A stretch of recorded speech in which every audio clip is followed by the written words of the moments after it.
to another episode of Train Lee Installations. Today I'm reviewing this LGB Amtrack Genesis. This is one of the earlier versions, not one of the newest versions. What I did is I went ahead and upgraded it with a Zimo MS950 series decoder and customized the Heinz Dappen sound project, updating it for the MS series decoders. And then I also remapped the lighting and so on it. I'll go over a couple of the basic functions on it. F0, of course, turns on all the lights. I'll come back to that. And then F8 turns on the basic sound.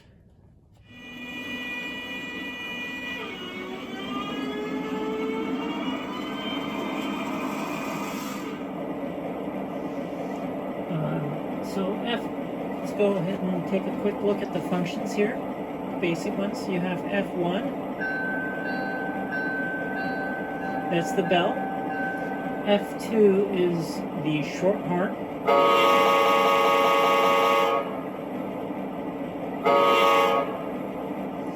F3 is a longer horn.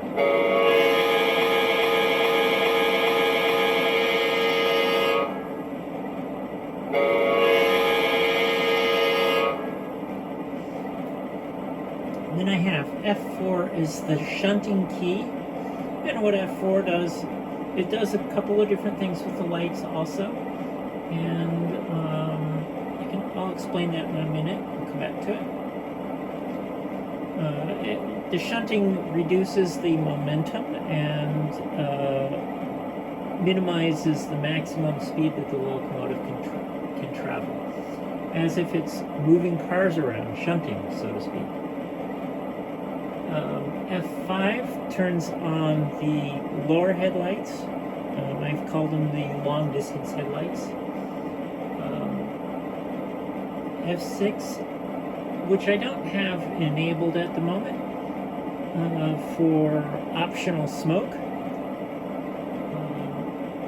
F7 turns off the automatic brake squeal when it comes to a stop.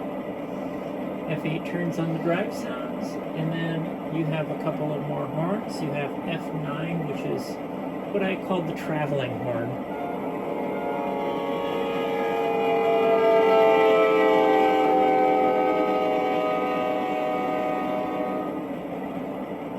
And then from F9, I also put, or F10, I put the crossing horn on there.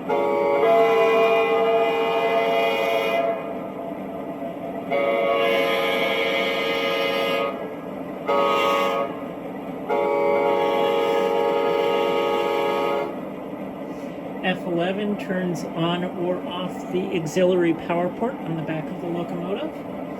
And then F12 and 13 are your volume controls. F12 increases the volume, F13 decreases the volume of the locomotive. So I'm going to take the camera and pan it a little around so you can see the headlights. Okay, to turn on the headlights, you go ahead and press F0. And what happens is it has the main lights on, or it turns on the main headlights, it turns on the number lights, it turns on the cab light. The cab light automatically turns off with movement, so I'll go ahead and back it up. And that's the other thing. When I put it in the reverse or whatever direction, these marker lights come on, showing that it's in reverse. The red marker lights are on in the rear as well. And the rear headlight turned on when I put it in reverse. And so when we go ahead and move it, you'll see the cab light turns off. The dashboard lights come on. There's your automatic brake squeals.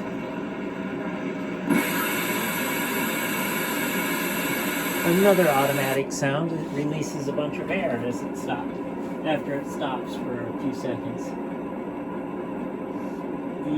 To turn off the automatic brakes, we'll go ahead and press F7. Go ahead and back it up a little bit more.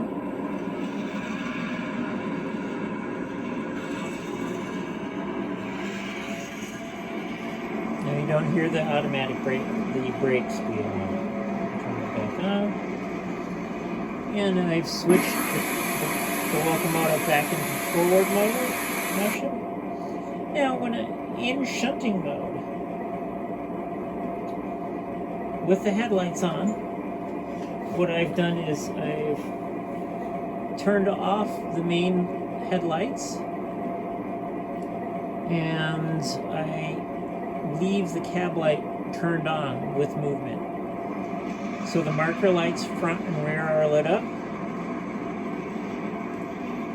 and the cab light is turned on permanently, as well as the number lights. And you notice when I stop, it just really stops. It doesn't.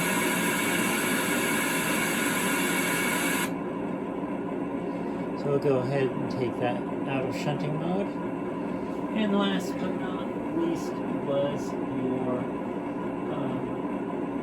high beams, so to speak, or the long distance lights. And that is, long distance lights is F5. So we go ahead and press F5 and the lower lights come on. And so when you move forward, you notice the cab light went off. Dashboard lights in the cab are still on. And then if you put it in reverse, all the lights go off.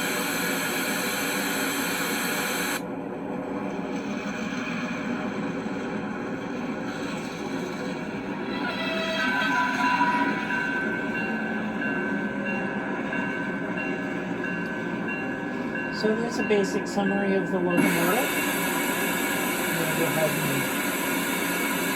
and shut it down here.